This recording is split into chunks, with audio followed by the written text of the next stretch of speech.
उम्मीदों के सैलाब पर सवार होकर सत्ता तक पहुंची थी मोदी सरकार। उम्मीद विकास की, एक नए विजन की, उम्मीद कुछ ऐसा करने की जिसे अब तक की सरकारें छू नहीं सकी।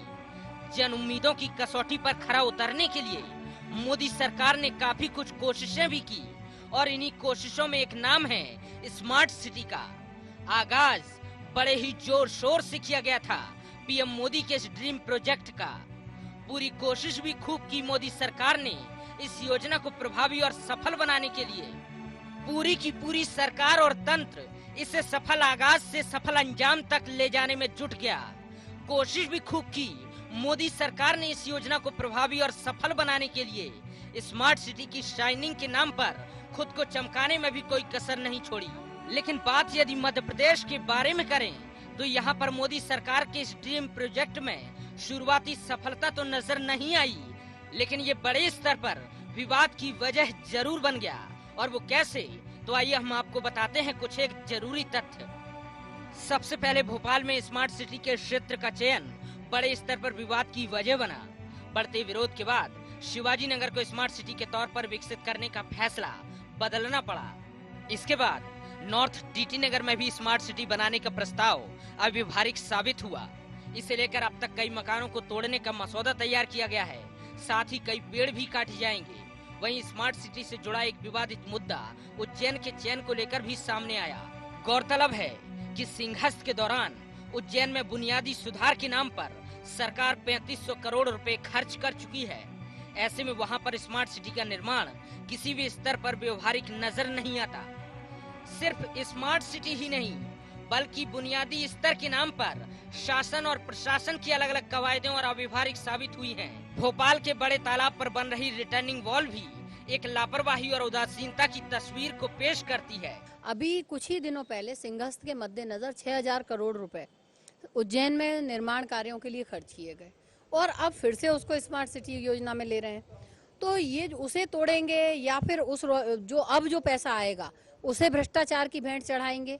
तो ये जो स्थितियां हैं ये केवल इसलिए बन रही हैं कि ये इन प्रकारेण अपने जो क्षेत्र हैं उन्हें कैसे बचाया जाए और दूसरी ओर भ्रष्टाचार कहां से किया जा सकता है, इसको ध्यान में रखते योजना बार बार परिवर्तित की जा रही है। ये कहते हुए बहुत अफसोस होता है कि शासन और प्रशासन दोनों ही झील के संरक्षण के बारे में बिल्कुल अनदेखी कर रहे हैं और एक तरह से न केवल निर्लिप्त हैं बल्कि उनकी जो इनएक्शन है उसकी वजह से उन लोगों को मदद मिल रही है जो झील को नुकसान पहुंचा रहे हैं।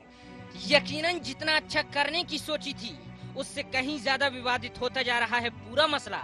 लेकिन इस पर ये बात अलग है कि पूरे सिस्टम के साथ सूबे की भाजपा सरकार इस मामले में खुद की कवायदों को ही सही ठहराती नजर आ रही है।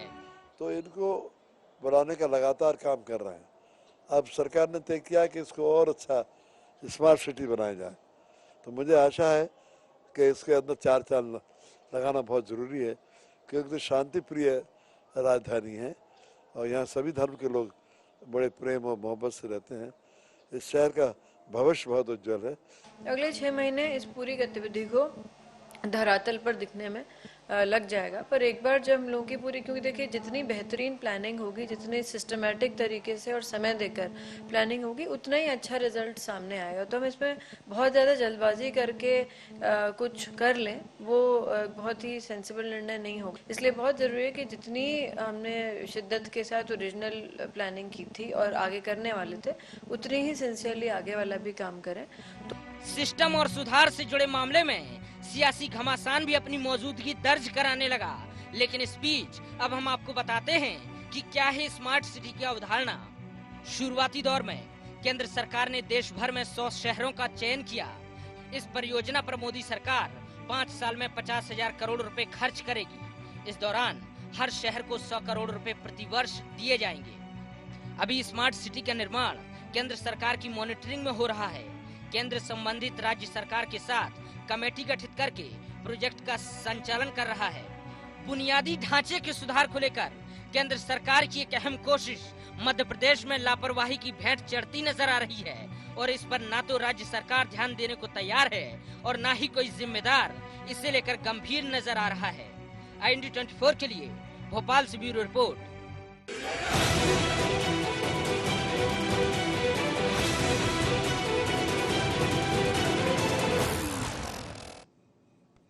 नमस्कार, आपका स्वागत है आई इंडिया एजेंडा में। मैं हूं आपके साथ राघवेंद्र सिंह। हम आज चर्चा करेंगे स्मार्ट सिटी के विवादित मुद्दे पर। चर्चा को आगे बढ़ाने से पहले हम नजर डालते हैं एजेंडा पॉइंट्स पर। क्या मध्य प्रदेश में स्मार्ट सिटी प्रोजेक्ट को लेकर उदासीनता बरती गई है? यदि नहीं, तो फिर मामले में सामने आ रहे अव्यवहारिक तथ्यों की वजह क्या है? क्या स्मार्ट सिटी की अवधारणा को हमारा समाज स्वीकार नहीं कर पा रहा है? इस प्रोजेक्ट के प्रभावी क्रियान्वयन को लेकर क्या कदम उठाएगी सरकार? आई इंडिया एजेंडा में हम चर्चा शुरू करने के पहले हमारे साथ मौजूद हमारे अतिथियों से परिचय कराते हैं। उज्जैन के विधायक और भाजपा के नेता मोहन यादव जी और भोपाल के पूर्व महापौर श्री सुनील सूद जी और हमारे विषय विशेषज्ञ डॉक्टर PK नंदी जी। इन सब से हम बात करेंगे विस्तार के साथ। सबसे पहले मेरा सवाल होगा भाजपा के मोहन यादव जी से। वो बताएं कि आखिर ये स्मार्ट सिटी का गड़बड़ झाला है क्या?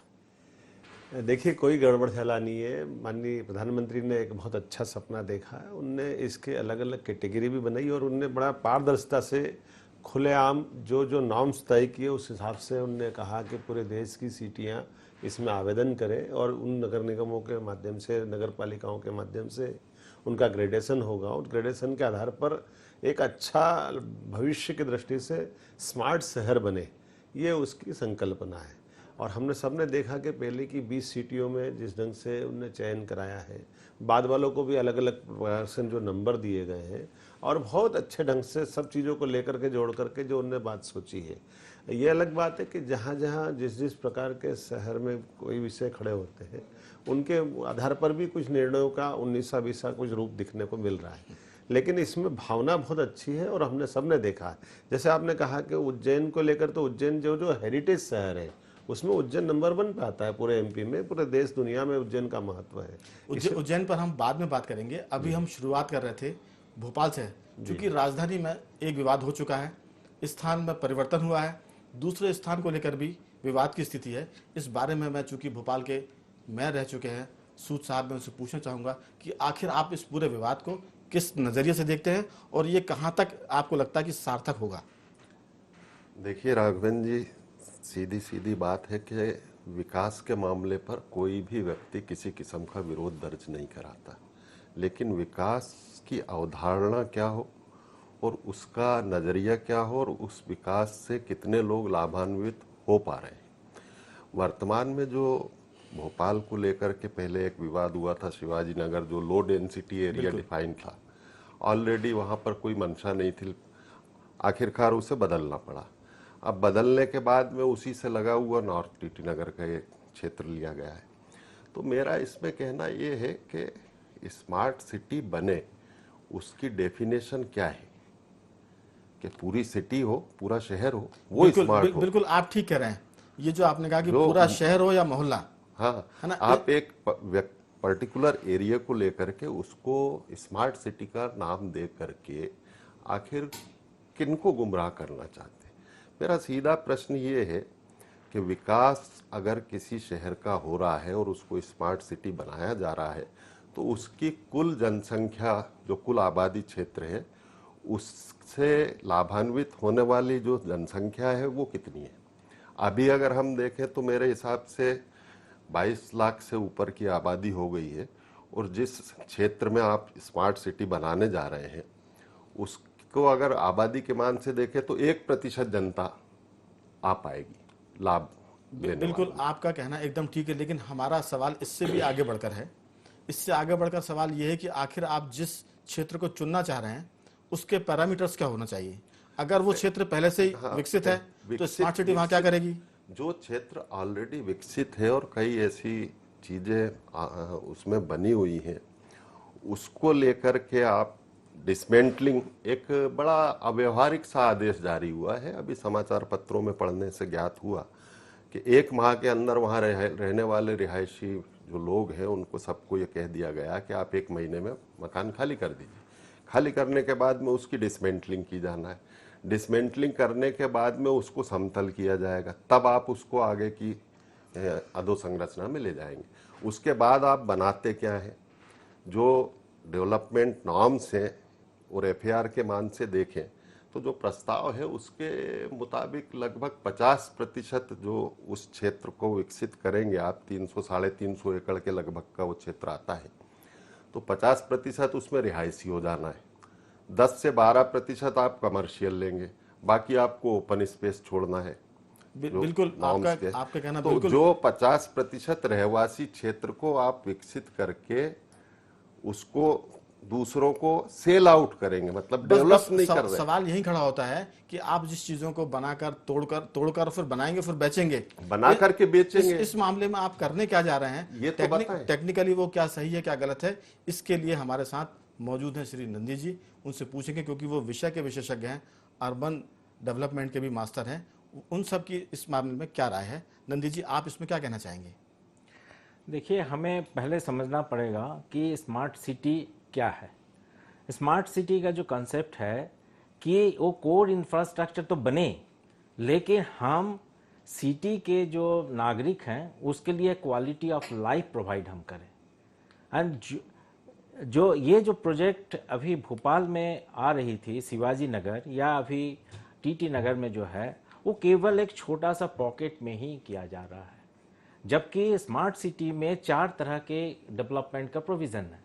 एक है एरिया डेवलपमेंट प्रोजेक्ट है, एक है रिट्रोफिटिंग प्रोजेक्ट, एक है greenfield development project and pan city development का है।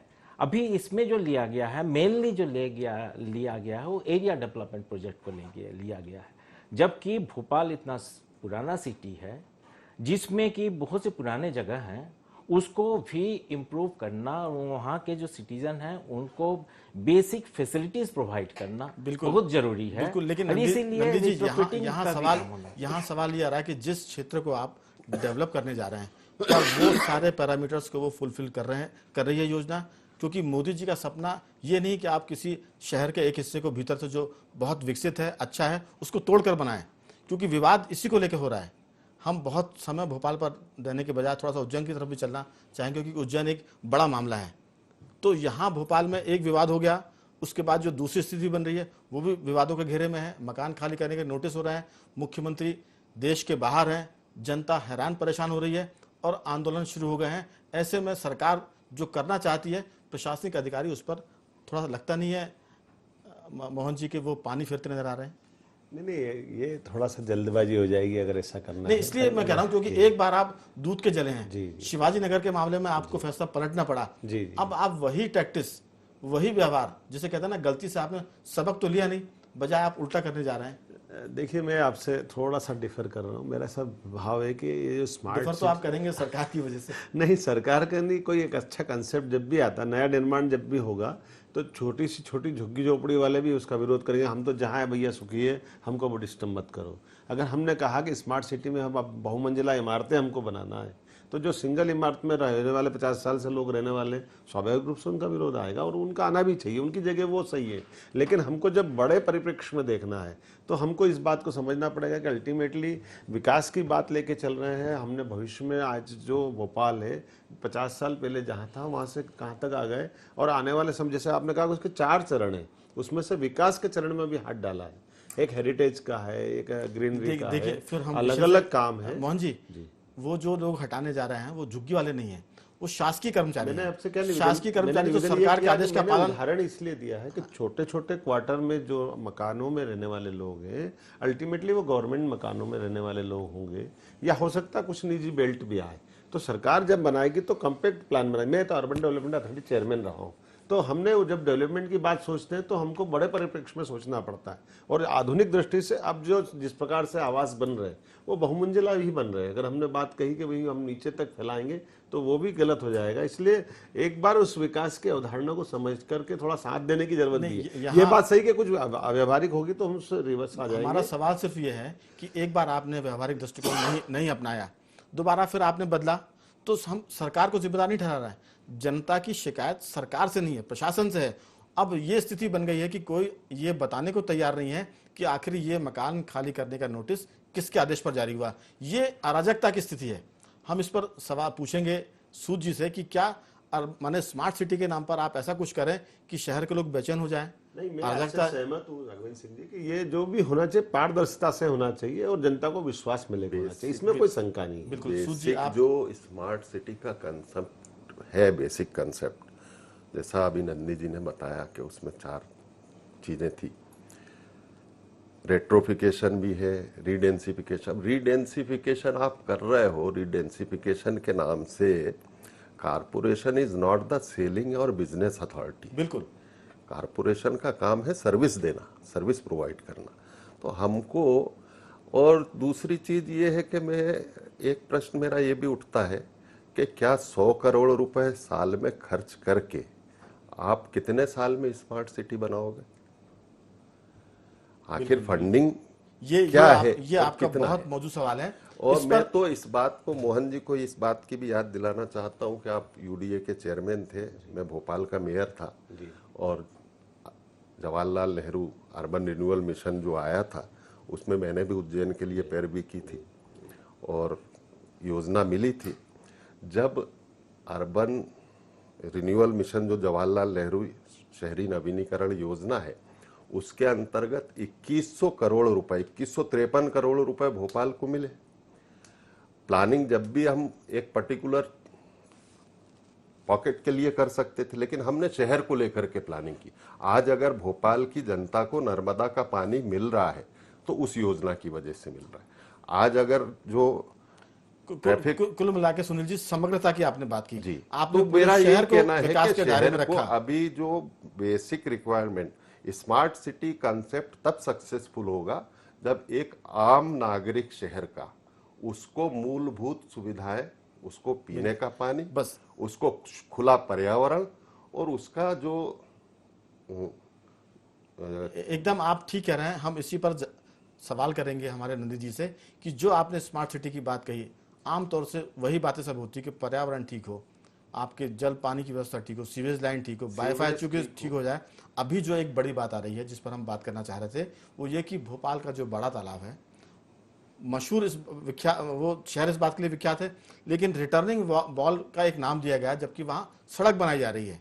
उस सड़क पर अगर आप शहर में जब पानी कम है और उसको आप बना रहे हैं, तो जाहिर है कि जब पानी बारिश होगी तो वो दायरा उसका बढ़ेगा। राघवेंद्र जी, आपने बहुत सही सवाल खड़ा किया है। मैं इस पर यह भी कहना चाहूंगा कि भोपाल के तालाब का जो एक फुल टैंक लेवल है, फुल टैंक लेवल तक हम नहीं पहुंच पा रहे हैं। और उसकी मेन वजह क्या है कि आप एक एजेंसी डेवलपमेंट करने जाती है, कोई चीज को भी डेवलप किया, चाहे वो सड़क बना रही हो, चाहे आपने हाईवे बनाया, इंदौर हाईवे बनाया है, जो भी जैसा भी बना, लेकिन जो दूसरी वाटर बॉडीज हैं उनको संरक्षित रखने के लिए उसको सामने रख करके क्या योजना का प्रारूप तैयार किया गया है। एकदम ठीक कहा आपने। मैं यही कह रहा हूं कि आपने एक बड़ी वाटर बॉडी है भोपाल का तालाब, जब वो शिंक हो गया गर्मी में, वो शिंक आप होता चला जा रहा है, सड़क बना रहे हैं, सड़क बनाकर आप उसने अघोषित, आपने उसकी सीमा तय कर दी है। जब बारिश होगी तो जब उसकी बंदिशें बांध देंगे तो ये भरेगा कैसे? इसी बात पर हम सवाल करेंगे नंदी जी से। वो इसमें हमें बताएंगे कि विशेषज्ञ के रूप में क्या गलती हो रही है और क्या बेहतर होना चाहिए, थोड़ा संक्षेप में, क्योंकि हमको उज्जैन पर भी बात करनी है। हमें जस्ट बताना है कि हम भोज अपर लेक का जो है बड़ा तालाब और छोटा तालाब को मिला के एक भोज वेटलैंड इसको डिजिग्नेट किया गया है, जिसका मतलब है कि अंतर्राष्ट्रीय इम्पोर्टेंट एक जलाशय है। इसको हम सिंपल जलाशय के हिसाब से नहीं मान सकते हैं कि केवल लो एरिया है और वहाँ पे पानी भरा हुआ है, ऐसा नहीं है। ये फ्लक्चुएटिंग होता है। वेटलैंड में सब समय पानी फ्लक्चुएट करता है, गर्मी में कम होती है, बारिश में बढ़ती है। नंदी जी, सवाल यही है कि जो वो सड़क बना रहे हैं, हाँ जी, वो उसकी जान लेगी तालाब की या उसको सुरक्षित करेगी? नहीं, ये तो जो तालाब में जो रास्ता बन रही है वो तो FTL के भीतर ही बन रही है, करीब 25 मीटर अंदर बन रही है, जिसको नहीं होना चाहिए। ठीक बात। वो उसका जो फंक्शन है, वेटलैंड के जो फंक्शंस हैं, उसको वो बाधित करेगा, तो ये नहीं होना चाहिए। इस पर क्या मैं राघवेंद्र जी एक 2 मिनट में एक बात बहुत जी, अच्छा। विषय से रिलेटेड है, इसलिए कहना चाहूँगा कि जिन लोगों ने इस योजना को बनाया वो कहीं से ट्रांसफ़र होकर के आए, भोपाल शहर में आ गया। भोपाल का जोग्राफिकल नॉलेज उतना उनको नहीं है, जा कर के ना वो समझने की कोशिश की जाती है, ना उसको इतिहास तक जाने की कोशिश की जाती है, वो काम शुरू कर दिया जाता है। ठीक, उसी का नतीजा है। देखिए यादव जी, ये दो सवाल आ गए हैं। एक सवाल तो ये कि जो दीवार या जो सड़क बनाई जा रही है उससे भोपाल के बड़े तालाब की हत्या की साजिश है। एक तरह से उसकी वो मौत की तरफ बढ़ रहा है। आज नहीं है, 25 साल बाद हम देखेंगे कि बड़ा तालाब खत्म हो गया, क्योंकि भोपाल में कई झीलें खत्म हो गई हैं और कुछ खत्म होने के कगार पर हैं। इसमें फिर बात वही उठती है कि स्मार्ट सिटी का जो सपना मोदी जी लेकर आए हैं, उसमें क्या आप बड़े झील को खत्म कर देंगे? उसमें क्या जो लोग रह रहे हैं स्मार्ट सिटी जैसे इलाके में उसको आप खत्म कर देंगे, या कोई आप मोहल्ले के बजाय पूरे शहर में से कोई ऐसा चुनेंगे जो स्मार्ट बना सके? इस पर संक्षेप में टिप्पणी आपकी। देखिए, ये बात सही है कि भोपाल का बड़ा तालाब अपने आप में, ये भोपाल का नहीं, देश का एक बहुत बड़ा हमारे लिए जलाशय है जिसको संरक्षित रखना चाहिए। भोजकालीन एक जलाशय है। लेकिन ये जो दूसरी चीज़ चल रही है कि हर चीज़ को अभी विकास के बहुत सारे अलग अलग आयामों पे काम हो रहा है। उसमें से ये जो स्मार्ट सिटी का जो प्रोजेक्ट है उस पर अभी हमारी अलग ढंग की बात हो रही है। अब बड़े तालाब की बात भी हम जरूर जोड़ना चाहेंगे, क्योंकि वो बचना सबके लिए आवश्यक है। उस पर कोई ऐसी शिकायत आती तो जरूर उस पर गंभीरता, जैसे सुनील जी ने सही कहा कि अगर अनुभवों की कमी के कारण से या जिस किसी कारण से भी कोई ऐसा प्रश्न आ रहा है तो माननीय मुख्यमंत्री जी बहुत संवेदनशील है। हम उस पूरी व्यवस्था को मुख्यमंत्री जी के नॉलेज में भी लाएंगे। और मैं ये समझ पा रहा हूँ कि खास करके जब ये मान के चलें कि भोपाल नहीं, भोपाल के आसपास से लेकर करके पूरे बेल्ट में जो ग्रीनरी है उस सबको भी स्मार्ट सिटी में रोकने और संजोने के लिए प्लान किया गया। आपने जो बात कही है वो जनता की बात कही है, और ये बात अगर मुख्यमंत्री जी को बताई जाएगी तो जो सारे अधिकारी अभी कर रहे हैं ये पूरा मामला फिर से पलट जाएगा। लेकिन अब हम चलते हैं उज्जैन की तरफ, जिस बारे में ये अभी चर्चा शुरू हुई थी कि 3500 करोड़ रुपए खर्च किए, उज्जैन को विकसित किया जाए, स्मार्ट बनाया जाए। उज्जैन स्मार्ट शहरों से ज्यादा, हम अगर परिहास में ना लें, उसको कटाक्ष में ना लें, तो उज्जैन तो ओवर स्मार्ट हो चुका है। अब आप उसके स्मार्टनेस की बात में ये दिक्कत आ रही है कि जो काम सिंहस्थ के दौरान हो गए थे उनको मेंटेनेंस करने के लिए उज्जैन के पास पैसा नहीं है। वहाँ की जो स्थानीय निकाय या जो संस्थाएं हैं उनके पास पैसा नहीं है। राम घाट पर, त्रिवेणी घाट पर, गऊ घाट पर गंदगी है और लोग कचरा कर रहे हैं और लोग वहाँ शौच के लिए जा रहे हैं। तो स्मार्ट सिटी बनाने की आप बात कर रहे हैं, वो ओवर स्मार्ट शहर है। आपको लगता नहीं कि फिर आप पैसे की बर्बादी की तरफ जा रहे हैं? ये थोड़ा, फिर मैंने कहा कि हमारा ये जो सवाल है, ये आप उज्जैन के मुंह से ऊपर उठ के बात कर रहे हैं। उज्जैन के मुंह से क्या, मैं पूरे देश के परिप्रेक्ष्य में बोल रहा हूँ। आप ये मान के चलिएगा कि खाली उज्जैन नहीं, जिस भी शहर में कारपोरेशन है, चुनी हुई बाडियां हैं, जहाँ कम से कम मध्य प्रदेश के परिप्रेक्ष्य में कि जिस प्रकार से सभी शहरों पे विकास का काम हो रहा है, उसमें स्मार्ट सिटी तो हमको और 2 कदम आगे बढ़ करके जो किए गए काम उससे और आगे ले जाने के लिए हमको प्रेरित करने का एक बड़ा मौका है। दूसरी बात आपने जो कही कि उज्जैन के परिप्रेक्ष्य में अभी आप ये मान के चले खाली स्मार्ट नहीं, अभी अमृत योजना में लगभग 550 करोड़ रुपया उज्जैन में आया है। जो 3500 करोड़ आप बता रहे हैं उसमें 3000 लगा, 500 करोड़ तो 7 जिले अगल बगल के हैं। लेकिन 3000 के बाद भी 550 करोड़ भी हमारे पास तुरंत तैयार, जिसमें हम सीवर लाइन पे काम करेंगे, जिसमें हम पीएच की पानी की जो लाइन है 24 घंटे पाइपलाइन की व्यवस्था कर रहे हैं, जिसके माध्यम से पेयजल की व्यवस्था। देखिए, उज्जैन महाकाल की नगरी है, पूरे देश का शहर है उज्जैन, सिर्फ मध्य प्रदेश का नहीं है। आपकी भावना से दुनिया का है, हम लोग सहमत है उससे। लेकिन दिक्कत सिर्फ ये है कि जिस शहर में आपने इतने रुपए खर्च किए, 3000 करोड़ रुपए अगर आप बता रहे हैं, इतने में 6 सिटी बन जाती स्मार्ट। नहीं, अब ये लेकिन हम ये क्या हुआ है, फिर राघवेंद्र सिंह जी थोड़ा सा डिफर हो जाएगा। एक साथ एक शब्द बोलने में उसकी बहुत सारी मर्यादा टूट जाती है। ये 3000 करोड़ में से हमारा एक 6 करोड़ आबादी का एक बड़ा महानगर बसा था, जिसकी टेम्परेरी व्यवस्था के सारे खर्चे भी उसमें जुड़े हुए। ये अकेले उज्जैन के इंफ्रास्ट्रक्चर पे नहीं आया काम। इंफ्रास्ट्रक्चर बने, 14 ब्रिज बने हैं, लगभग 400 करोड़ की सड़कें बनी हैं, जिस प्रकार से घाट बने 8 किलोमीटर के, वो भी हमारे सबकी चीज में है, जो भविष्य में काम आने वाली है। इन्वेस्टमेंट है जो आने वाला 2028 के कुंभ मेले को सार्थक बिल्कुल करेगा। आपने ठीक कहा, समय की थोड़ी सी तंगी है, आपकी बात से सब सहमत है। लेकिन मैं इस पर एक फाइनल टिप्पणी चाहूंगा सूद साहब की। थोड़ी संक्षेप में बताएं कि क्या उज्जैन के विकास से किसी को ऐतराज नहीं है? हम फिर भोपाल पर लौटेंगे और भोपाल पर इसलिए लौटेंगे क्योंकि ये राजधानी है। यहाँ के बारे में आप मेरे ख्याल से 30 सेकंड में कुछ बता पाएं संक्षेप में तो बहुत अच्छा रहेगा। मेरा यही कहना है कि जो स्मार्ट सिटी की अवधारणा है, आम नागरिक को ये अपेक्षा रही थी स्मार्ट सिटी जब बढ़ चढ़ करके जिस प्रकार से घोषणा हुई थी कि अब हमें शायद राहत मिलेगी, लेकिन आज भी वो मूलभूत समस्याओं को तरस रहा है। जो आबादी भोपाल की बढ़ी है, एक बिना सोचे समझे जो नगर निगम का परिसीमन हुआ है, अब इतने गांव उसमें आ गए हैं, उनको पैसा नहीं है, वहां पर कोई सुविधाएं नहीं है, वो देखने के लिए किसी के पास समय नहीं है। बिल्कुल, सीन बहुत अच्छा है, लेकिन काम करने वालों की वजह से थोड़ी सी निराशा छाई हुई है। और उसकी वजह ये कि जो नौकरशाही है वो मोदी के सपनों से लेकर राज्य सरकार में शिवराज सिंह जी के सपनों को, सबको थोड़ा थोड़ा कहीं ना कहीं पलीता लगाती है। ये अलग बात है कि मुख्यमंत्री खुद बहुत एक्टिव हैं, वो उसको बचा लेते हैं। अंतिम टिप्पणी के लिए हम अपने जाते हैं विशेषज्ञ की तरफ। नंदी जी, आप इस पर समग्रता में संक्षेप में कुछ बताएं तो क्या आपका इसमें कहना है? टोटल तर्क क्या है कि वाइज एक्सपेंडिचर होनी चाहिए, वाइज डिसीजन प्लानिंग प्रॉपर होनी चाहिए, ट्रांसपेरेंट होनी चाहिए, उसमें भागीदारी होनी चाहिए, जनता की भागीदारी हो, जनता से पूछा जाना चाहिए प्रॉपरली वो क्या चाहती है, उनके क्या सुविधा है। अब जैसे भोपाल का आप देखें, पोर्ट ऑफ एंट्री और एग्जिट देखें, भोपाल का रेलवे स्टेशन देखें, कितना इंपॉर्टेंट है, लेकिन क्या हमारा स्मार्ट सिटी में उसका कोई उल्लेख है? नहीं है। तो हमें तो चाहिए पूरा शहर अच्छी तरह से डेवलप हो, सबको गरीब अमीर सबको सब तरह की सुविधा मिले, बिल्कुल ठीक। सबको आसान हो, क्वालिटी अच्छी हो। इस पर सबसे बड़ा जो चीज है, भोपाल के जो बड़ा तालाब है, वो बड़ा इंपॉर्टेंट तालाब है, उसका संरक्षण बहुत जरूरी है। एक वाक्य थोड़ा सा आप कुछ कहना चाह रहे हैं मोहन जी, आप संक्षेप में, क्या समय समाप्त हो चुका है? जी, मैं इतना से जोड़ना चाह रहा था कि स्मार्ट सिटी के प्रत्येक फोरम पर, चाहे पत्रकार हो, विशेषज्ञ हो, पर्यावरणविद हो, पुरातत्ववेत्ता हो, गौरवशाली साहित्यकार साइड से हम कोई बात कर सकते हैं, इन सब के प्लेटफॉर्म पे स्मार्ट सिटी के अलग अलग सेमिनार भी हुए हैं, हो भी रहे, जो हमारे सभी दस्तावेज के रूप में काम आएंगे। ये सारी चीज़ें स्मार्ट सिटी के लिए बेस बनेगी, इसमें कोई चीज़ छिपी नहीं। मैं समझता था नंदी जी उस तरह से भी इसको बताते हैं कि स्मार्ट सिटी किसी को सपना आया और कल लागू कर देंगे, ऐसा नहीं। ये आपका कहना ठीक है, लेकिन हमने बहुत कम समय में बड़ी अच्छी बातचीत की। सबसे खास बात ये रही कि किसी में कोई तीखी नोकझोंक वाद विवाद नहीं हुआ। कांग्रेस, बीजेपी और विशेषज्ञ सबने बहुत अच्छी बात की। मैं अपने अतिथियों का बहुत बहुत धन्यवाद करता हूँ। मोहनलाल जी, आपका बहुत धन्यवाद। सूद साहब, आपका भी धन्यवाद। नंदी जी, आपका भी बहुत बहुत धन्यवाद।